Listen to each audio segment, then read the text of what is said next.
Our tradition is full of great thinkers. Albert Einstein, Elie Wiesel, Maimonides. But there is one whose wisdom and insight so beautifully captures our worldview. Our great philosopher, Tevye the dairyman. Whenever he was presented with a moral question, he had a simple and straightforward method of looking at the problem.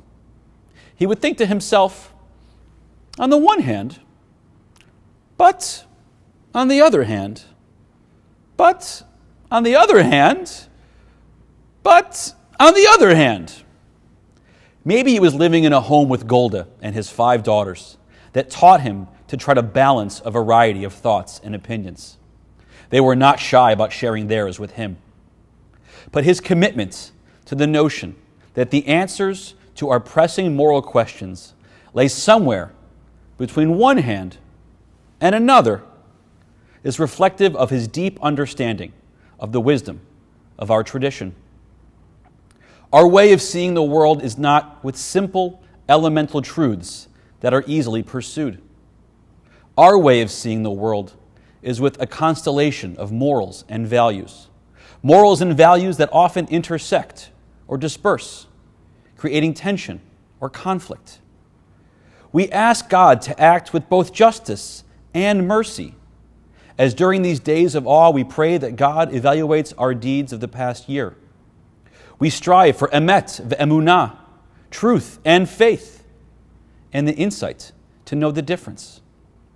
When we are faced with a difficult decision, wondering about the right path to take, our tradition guides us to think like Tevye, on the one hand, but on the other hand. This is especially true when we think about our obligations to ourselves and to others. Throughout our tradition, we are told to hold those 2 sets of obligations in relation and perhaps in tension with one another. When we have to ask ourselves, should I do what's right for me, or should I do what's right for others? When we have looked at one hand, and then the other, and then the other, and then the other, ultimately, what we ought to do is try to find the balance where we can uphold our obligations both to ourselves and to others in a meaningful and productive way. In his famous teaching in Pirkei Avot, Rabbi Hillel challenged us to seek out that balance. Im ein ani li, mi li. Ukashe ani la'atzmi, ma ani. If I am not for myself, who will be for me? But if I am only for myself, what am I? On the one hand, I am the only one who unabashedly cares for my own well-being. No one else cares for me as much as I do. And so I must, for my own sake, put myself at the front of my concern. On the other hand, I cannot ignore the needs of those around me. We live in community. We have a shared experience and a shared fate. And so I cannot divorce myself from the well-being of those who I see every day, those with whom my life intertwines. Love your neighbor as yourself, the Torah teaches.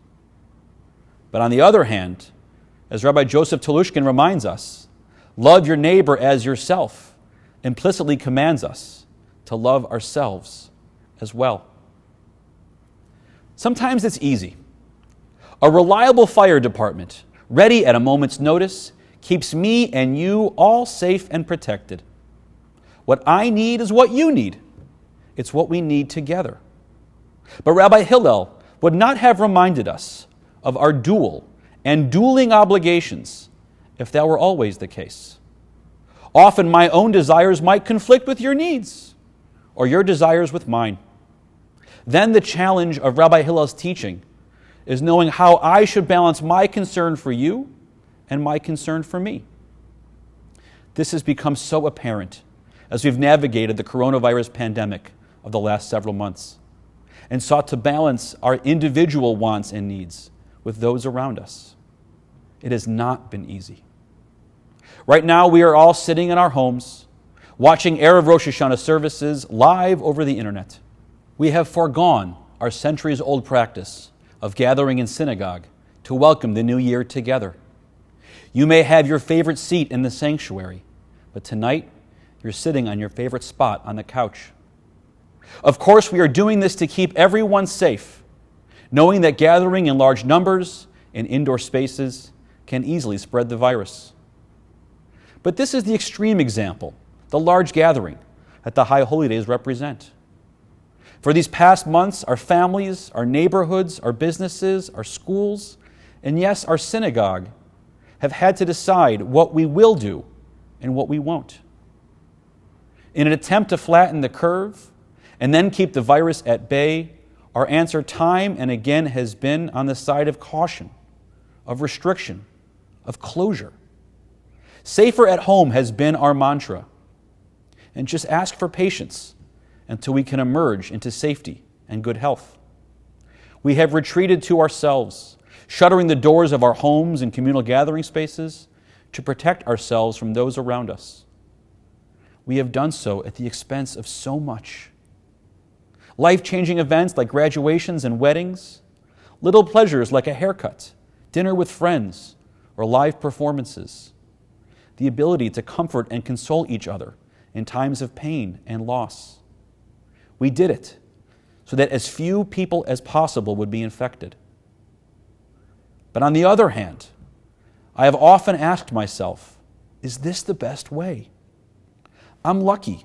I live with my wife and 3 girls, and one of the unexpected joys of this time has been that we have had so much time together, more than we usually do, in part because of my commitments to our congregation.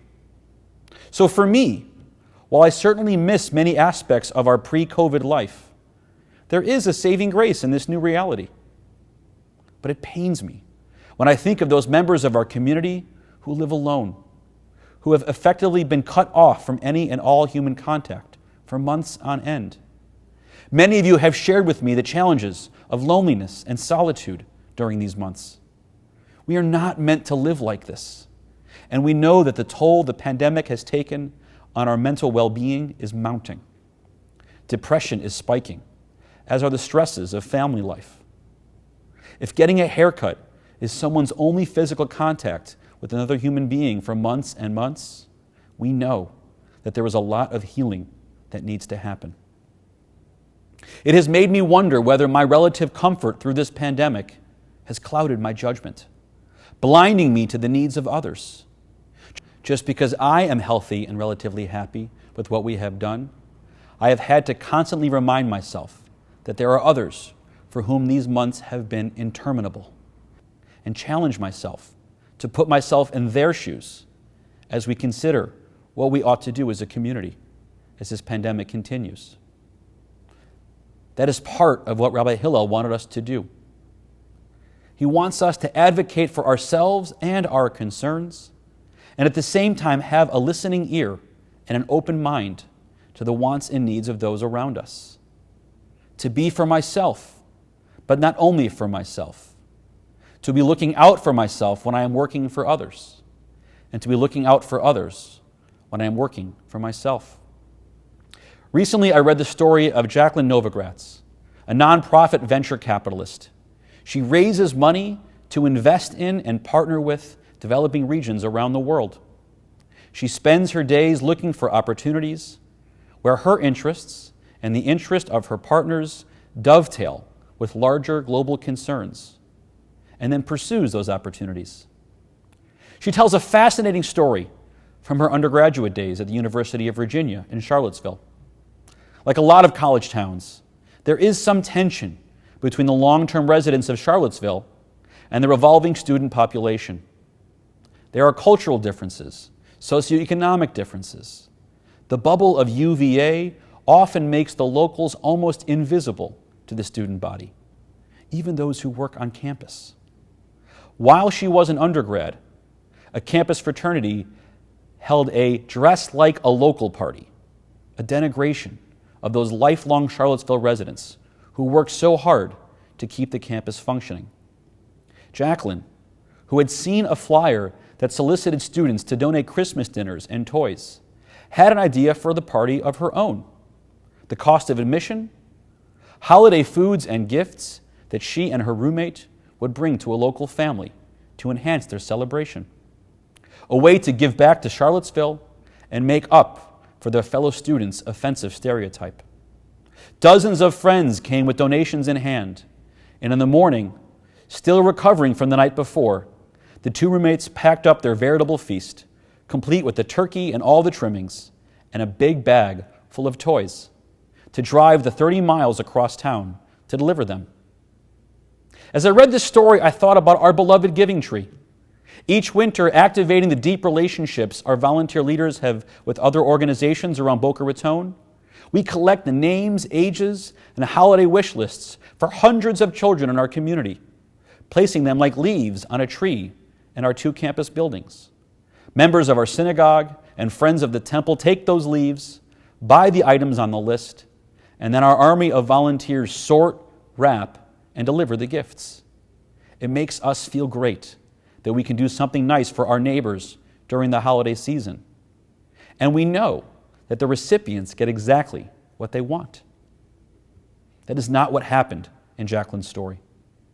As she and her roommate were approaching the house that they could barely find, with the meal and gifts for people they had never spoken to, they suddenly felt foolish, even ashamed.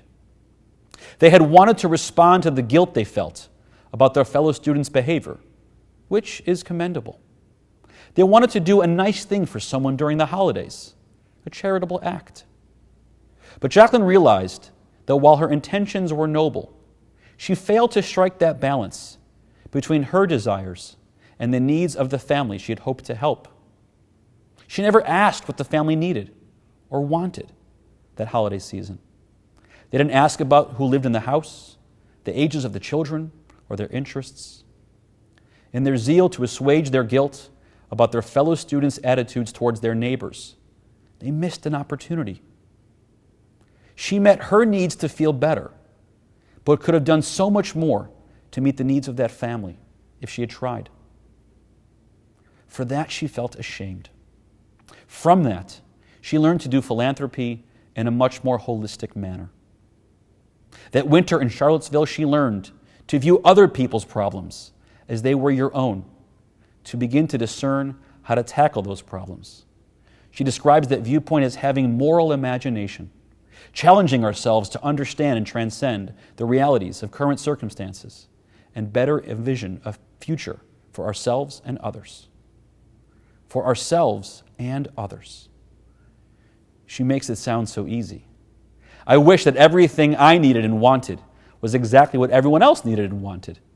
We could just do that. I would get my way. We'd all be happy. But balancing our needs and the needs of those around us is part of being a community of any size. From a household to a synagogue to a city to a nation, each community is both a collection of individuals and a single enmeshed unit. We have known since God called us together as a nation, putting before us the Torah, which reminds us over and over again that we have responsibilities to ourselves and to others. We talk about our mitzvot as being for our own benefit and for the benefit of others. At times we focus on ourselves, at times we focus on others. It's not always easy, but finding that balance between the self and the community is our moral responsibility. We are our best self. We are our best communal partner when we challenge ourselves to find that balance. As we enter into this new year, we take time to seek it. Our cheshbon nefesh, the spiritual and ethical self-evaluation that this season impels us to do, is an activation of that moral imagination, where we challenge ourselves to envision a better future for ourselves and others. A Shana Tova, a year of goodness, so we can pursue it. We turn our attention from focusing on the day-to-day decisions at hand. We use this time to revisit the decisions we have made in the past year. We think about the year ahead and the challenges and opportunities it might bring us. We reorient our moral compasses, calibrating our values and putting ourselves back into the tension between self and other that will capacitate our moral imagination. We envision a year that we would like to see, when our needs and the needs of those around us are met. We envision knowing when to be for ourselves and when to act for others. We envision a year when we are able to be for ourselves and for others and bring joy and goodness to the world. May we have the strength. May we have the courage. May we have the moral imagination to make this new year 5781 a year of peace, a year of goodness, and a year of healing.